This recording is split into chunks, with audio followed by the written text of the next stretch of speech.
If you are zone pushing, what is the easiest or one of the easiest tropical plants that you could have in your garden?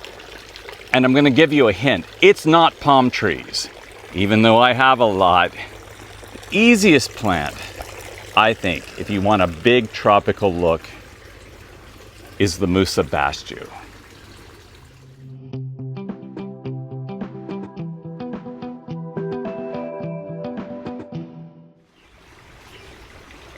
Hi everybody, it's Tim. Welcome back to my channel. This is the midweek version. I have a version that I do every weekend on Saturday, so if you want to see the full garden, that's what you want to watch. And if you look in my video library, you can see there's a ton of stuff there. But this is the second video of my midweek where I focus on one item, which is hard for me, in a garden that's filled with all kinds of stuff. But today I had several people say, I want something that's a little easier than your palm trees. And I realize the palm trees are a bit of work for someone in zone 6B, which is what I am. So if you're zone 5, if you're zone 4, if you're zone 6, our life is a little more complicated than planting zone 7 and above, where you can get away with a lot. But the Musa Basjoo, which is what I'm standing back here with right now, is, I think, almost the easiest tropical to have in your garden. There's one more that's even easier than the Musa Basjoo, and I'm going to bring that up on an episode in the future. But today, let's talk about the Musa Basjoo. It's a fiber banana. It doesn't really produce fruit. It kind of produces these little tiny fruit, but they're really fibrous, and I wouldn't say they're fun to eat at all. But you get immediate impact with gigantic leaves, and they look great, and it takes minimal effort. And what I want to talk about today is what that effort is.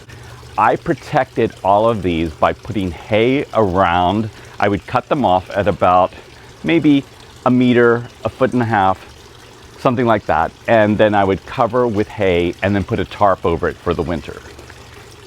I did the same method for all of them, although I used some trash cans for some, which you would think would even insulate them even better. Oddly, because I have microclimates, some did great and some went and died right to the ground. But that's the beauty of the Musa Basjoo, is that the roots actually will survive the cold and come back.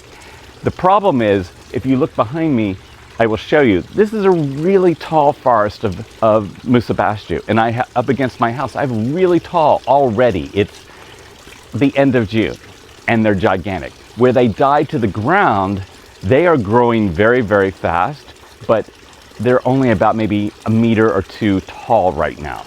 So when you don't protect, or your microclimate's not good, you get it dying to the ground, and then you have to wait till probably August to have that big, beautiful banana here. Now in the UK, and I know in a lot of Europe, they don't die to the ground.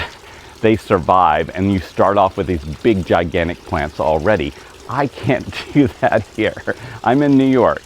It's too cold, and we had a really brutal winter this past year. So maybe some of the impact on some of my plants, which I will show you, that could be the reason. I'm not sure, but I want to take you through what I'm doing. I want to pull some of the footage from the fall when I was covering them up, and then hopefully you can enjoy what's going on with bananas. And they're so easy, and they're really easy to find here in the US. Like, they're on Etsy, they're on Amazon, Logis has them, Plants Delight, I believe, has them.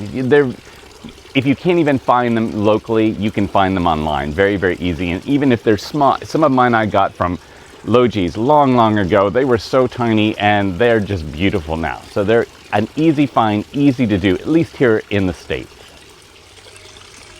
And here I'm going to zoom in and show you. If you look here, you can see where I cut them at an angle. That one did not come back, but you can see on these, I cut them at an angle. And so all of this growth on these bananas right here are all since spring when I uncovered them.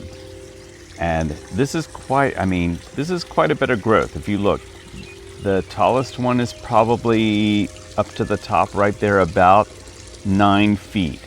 So that's a phenomenal amount of growth from where it died back, but I did cover that, and I'm going to show you that later in this video, how I cover them for the winter. But I had different success depending on the microclimates. Like this is up against the house or close to the house, and the Musa Basjoo over here is right up against the house, so they had benefited the same way. Like where I cut them, they've grown so much, and this is very, very different from down by the pool, which seems to have made all the difference, even though I covered them the exact same way. But just being within 25 feet of the house seems to make a big, big difference compared. And this one you can see is flowering right there. So that means that particular stalk of the Musa Basjoo will not come back after it flowers, but the pups that are, I'm sure, around them at the base will. So you lose a plant when it flowers, but they do come back in the additional pups or the baby plants that come up around the original plant that dies. And here's another single Musa Basjoo that's right by the gate, but is also very, very close to the house. And so there's some good growth on this one. It's a little bit of a younger plant than the other ones I just showed you, but I just wanted to show you so that you can see the comparison when we get down by the pool. And also up against the house, here's one that is a little bit older by the door to my office, and it has really nice growth so far this year. And it will get much taller than this too, but you can see where I chopped them off in the fall last year and before I covered them up. And like I said, this is a microclimate up here. It's against the house, so it's definitely benefiting from that. I guess the roots stay warmer, the plant stays warmer. And going down to the pool, so now we're on the staircase, this little group here died back to the ground. And I've got several coming up here. When I uncovered them, there was nothing there and they died back. And you look, they're not very far from the other ones that are 9 feet tall, just a little bit higher on the staircase, but just that makes all the difference being further away from the house. And then beyond a couple of my palm trees here, I had one that survived really well and came back strong, and a few down here that did not come back as strong as this one did, which is really not that far from the others that did so well. And when they go back to the ground, like all of these did, despite me covering it up, and they were about maybe 1.5 feet or 1 meter tall when I cut them, the stem died to the ground. But you see that they're coming back. They're just not as tall. So if you don't want to cover them at all, and you're in zone 6 and maybe even zone 5, you might be able to get away with that.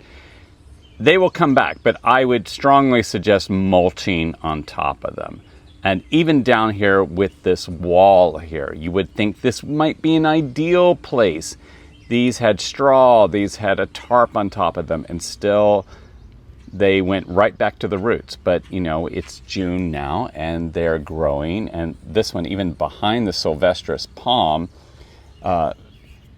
it went right to the ground, and I would think this would be a perfect location for bananas. So sometimes you just never know why they die back to the ground and why they don't. That's one of the mysteries with bananas. But yeah, these are growing pretty strong. They're not as strong as the ones up by the house. And here along my little pool fence, these, not only did they not make it through the winter with the stems, I didn't even think they were going to come up this year, and finally they came up, and they're still pretty small. And I don't know if it's the soil here, I don't know if it's something to do with the pool or it's so exposed, but these will grow every season, but they just never get that large here. And I don't know why. That's the mound there where they should have come up, but this one came up much much more in front of the mound where they were covered up last year. So another odd thing with bananas. While I'm down here at the pool, I just wanted to show a couple of my non-hardy bananas. And I would love to tell you the varieties of these, but I've had them so long I don't know. This one bore fruit last year. I actually ate them, and then it died, and then this pup came up right here. And so I'm hoping maybe I will get fruit from it again this year, because they were small bananas, but they were very tasty.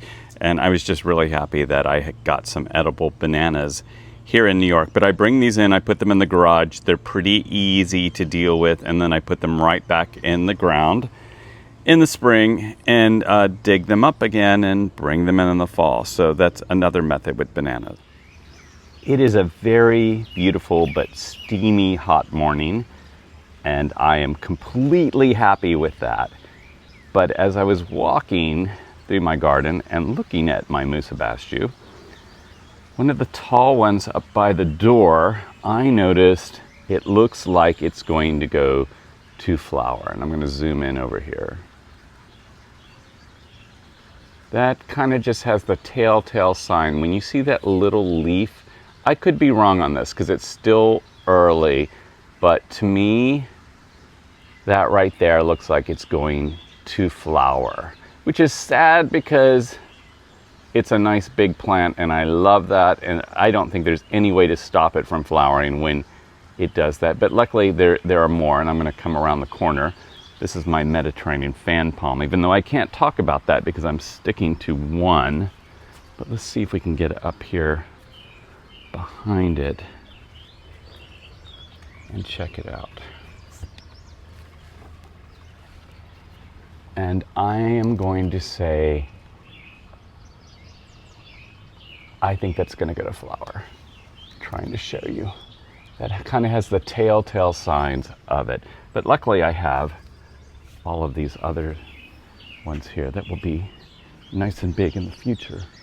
But yeah, once they flower, they die, and then hopefully you have pups coming up, which I have at least the 3 other stems coming up around it. But a beautiful, beautiful morning here. It's nice and hot, and hopefully my bananas are very, very happy right now. Backtracking into winter, or the fall, this is me chopping off the bananas, and that's how much I chopped off, so that I have just like a bottom stem to cover up. And you can see here where I chop them all at an angle, just like I showed you before with the actual plants that grow on them. And I do it at an angle just to help with the moisture a little bit. I don't know if you have to do that. I just always have done it. I would love to hear from others. And here is with the straw and the tarp on top of that location. And that will usually get everybody through just fine through the winter. And here you can see where I did it out at the pool. That was that mound I was talking about before, and not all of these came up, but yeah, this is, and here going down to the pool, that same area where a lot of them just went right to the ground. So you see how healthy they are and how big they are, really, really big. And a lot of those, just the roots survived, even though they were covered up completely, had lots and lots of straw around them. And here's my trash can method, which also works, where I just fill the straw up with trash, or fill the trash can up with straw. I'm messing myself up. You want to get a Musa Basjoo? Well, it's pretty easy. There's not a lot of care, just a few simple things. I definitely would get it in the spring, especially if you're getting something small and you order it online. If you order it online, it's probably going to be about this big, maybe if you're lucky, a little bit bigger than that. If you buy it in the store, it's going to be much, much bigger. But you want to get it in spring so it has time to establish itself, especially if you're in zone 7, zone 6, zone 5. That's when you need it to be established over the summer. If you wait till August for a bargain and it's a pretty big plant, then you might be okay, but I definitely would lean towards spring. and just plant it. Plant it in full sun, plant it in partial sun. They're pretty forgiving. You just want to keep the soil moist. You want to fertilize a lot with compost or even a spray fertilizer all over the leaves, on the ground. They love water, they love fertilizer. You kind of can't go wrong with them. You just need to take care of them in the winter and you will be very happy, and they will spread. So this forest right here was started with one banana. Last year there was even more here. I had a few they produced fruit and they died, so I've lost a few. But yeah, if you plant one in a location here and there, they will reproduce, and pretty soon you will have 3, 4 plants, 5 plants, 6 plants. It's pretty amazing. So you don't need to go crazy buying a bunch for just, if you have, let's just say a location, 3 different locations, buy 3 different plants. You will be very happy with that. And good luck with your Musa. What do I rate the Musa Basjoo on a scale of 1 to 10 as far as being an easy tropical? And I'm gonna have to say, I'm gonna give it a 9. I would have given it a 10, but you still have to do some winter prep if you're in zone 6 and below. So I'm gonna go with 9. I still think it's really, really easy. I don't want that to be something to hold you back. And if you chose to give no protection at all and maybe just put some mulch on it, that could be a 10 right there. But I do think you probably want to cover it a little bit more than that. So I'm going with 9.